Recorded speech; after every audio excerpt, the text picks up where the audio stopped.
15 अगस्त 1947 वो दिन जब भारत को स्वतंत्रता मिली, बाहरी शक्तियों के नियंत्रण से बाहर आ गया।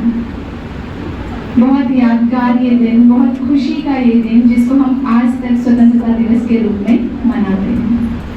अनेकों वीरों ने इसके लिए बलिदान दिया, तब जाकर हमें ये स्वतंत्रता मिली। इसीलिए देखते भी कि भारत का महत्व केवल इतना ही नहीं है। भारत को दैव भूमि, पुण्य भूमि, संत भूमि कहा जाता है। वो भूमि जहाँ स्वयं परम पिता परमात्मा अवतरित हुए, जो सिर्फ हमारी जन्मभूमि नहीं है, स्वयं परमात्मा ने भी उसको अवतरण भूमि और जन्मभूमि माना। तो इतनी एफर्ट्स के बाद, इतनी मेहनत के बाद जो स्वतंत्रता हमें प्राप्त हुई, उस स्वतंत्रता को कायम रखना ये हमारा कर्तव्य भी है और अधिकार भी। तो क्या आप सभी स्वतंत्र महसूस करते हैं? सभी स्वतंत्र हैं? बाहरी देशों से, बाहरी शक्तियों से तो स्वतंत्रता मिल गई, पर स्वतंत्रता का वास्तविक अर्थ क्या है? स्वतंत्र, स्वयं के तंत्र पर, स्वयं के राज्य पर स्वराज्य पाना। क्या हमारी सर्व कर्मेंद्रियां, मन, बुद्धि, संस्कार सभी हमारे नियंत्रण में है? जब तक हम उस नियंत्रण को प्राप्त नहीं कर लेते, हमें सच्ची स्वतंत्रता प्राप्त नहीं हो सकती। स्वतंत्रता की मांग किस लिए की गई थी? स्वतंत्रता की मांग इसलिए की गई थी कि जीवन में सुख, शांति, प्रेम, आनंद हो, सभी भाईचारे के साथ अपना जीवन व्यतीत करें, सौहार्दपूर्ण जीवन हो। क्या ये सभी चीजें देखने में आती है? नहीं। वास्तव में अगर हम अपने चारों ओर देखें तो इनमें से कोई भी चीज देखने में नहीं आती। ये देश बाहरी शक्तियों से तो स्वतंत्र हो गया, परंतु हम स्वयं, प्रत्येक मनुष्य आत्मा स्वयं स्वतंत्रता प्राप्त नहीं कर पाई, स्वयं का स्वयं पर राज्य स्थापित नहीं हो पाया। अब जो आवश्यकता है, अगर हम सच्चे अर्थों में स्वतंत्रता दिवस मनाना चाहते हैं, तो आवश्यकता है हम स्वयं का स्वयं पर राज्य स्थापित करें।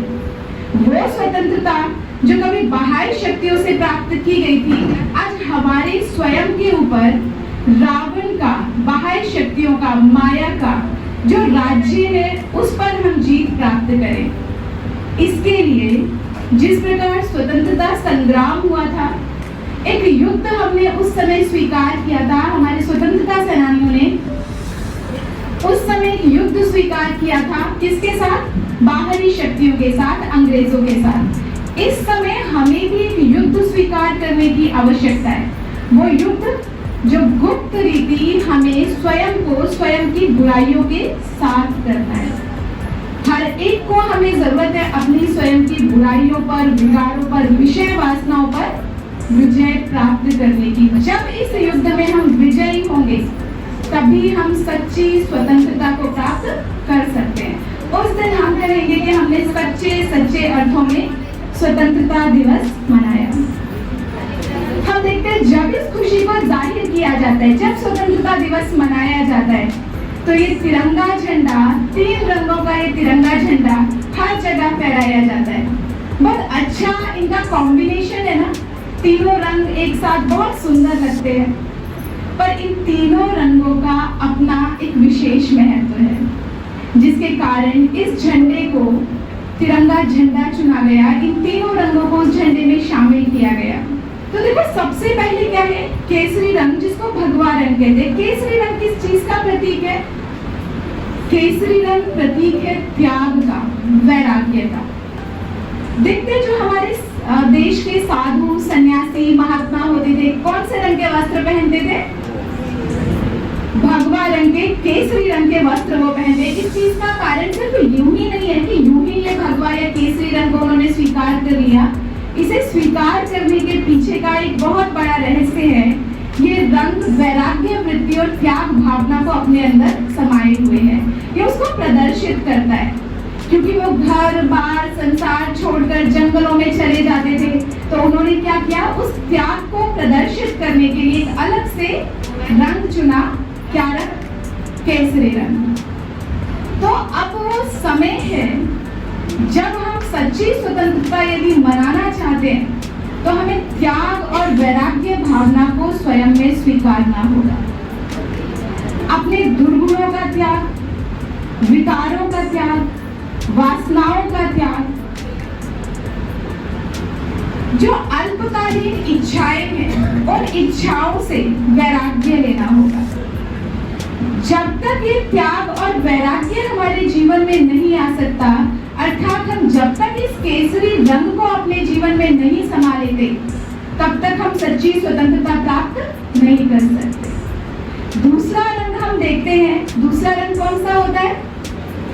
श्वेत रंग, सफेद रंग। सफेद रंग किस चीज का प्रतीक है?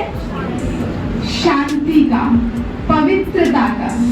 सफेद रंग शांति के साथ साथ पवित्रता का भी प्रतीक है। जब हम अपने जीवन में त्याग और वैराग्य वृत्ति को धारण करते हैं तो एक चीज जो हमें स्वतः प्राप्त होने लगती है वह है पवित्रता। तो त्याग और वैराग्य वृत्ति अपने साथ पवित्रता को लेकर के आती है। त्याग और वैराग्य के साथ जब हम जीवन में इन विषय वासनाओं को छोड़ पवित्रता को धारण करेंगे, श्वेत रंग को धारण करेंगे, तब हमें सच्ची स्वतंत्रता प्राप्त हो सकती है। तीसरा रंग हम देखते हैं, हरा रंग। कितना हरा भरा देश। किसी के पास बहुत संपन्नता हो तो क्या कहेंगे? हरा भरा परिवार है, सारे सदस्य हैं, सब कुछ है, बहुत खुशहाली है, हरा भरा है। तो हरा रंग हरा भरा अर्थात संपन्नता का प्रतीक है, यानी जहाँ कोई भी कमी ना हो। जब हम अपने जीवन में वैराग्य वृत्ति, त्याग वृत्ति को धारण करते हैं, जब पवित्रता हमारे जीवन में आ जाती है, तो जो चीज हमें प्राप्त होती है वह है संपन्नता। संपन्न जीवन हमारा बन जाता है। और संपन्नता सच्चे अर्थों में कब होगी? सच्चे अर्थों में संपन्नता होगी जब हम सतयुग में, स्वर्ग में होंगे। वास्तव में इन तीनों रंगों का विशेष महत्व ही ये है कि जब हम इनके सही प्रतिरूप में, सही प्रारूप में अपने जीवन में धारण कर लेते हैं तो हमें सच्ची स्वतंत्रता तो मिलती ही है, साथ में ये पूरा जो धरती है, पूरा विश्व है, वो क्या बन जाएगा? स्वर्ग बन जाएगा।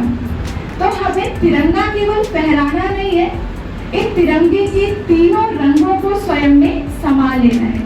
ये तिरंगा केवल हम बाहर में ना फहराएं, आज के दिन इस तिरंगे के तीनों रंगों को हम अपने में समा लें और ये तिरंगा हर एक के दिल में फहराना चाहिए। हम बीच में देखते हैं, तिरंगे के बीच में क्या होता है? चक्र।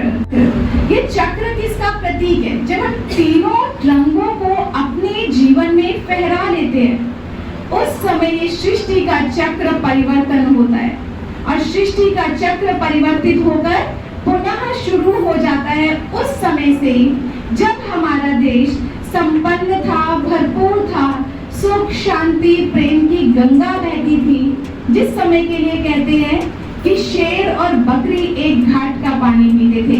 सिर्फ मनुष्य आपस में प्रेम से नहीं रहते थे, मनुष्य मनुष्य ना होकर के देवता थे और मनुष्य के साथ साथ जीव जंतु, पशु पक्षियों में भी कितना प्रेम था। उसी समय के लिए कहा जाता है जहाँ डाल डाल पर सोने की चिड़िया करती है बसेरा, वो भारत देश है मेरा। आज तो वो समय नहीं है, तो वो भारत देश, हमें इस देश को बनाना है, क्योंकि ये देश कोई साधारण देश नहीं है। हम ऐसे ही गर्व से नहीं कहते मेरा भारत महान।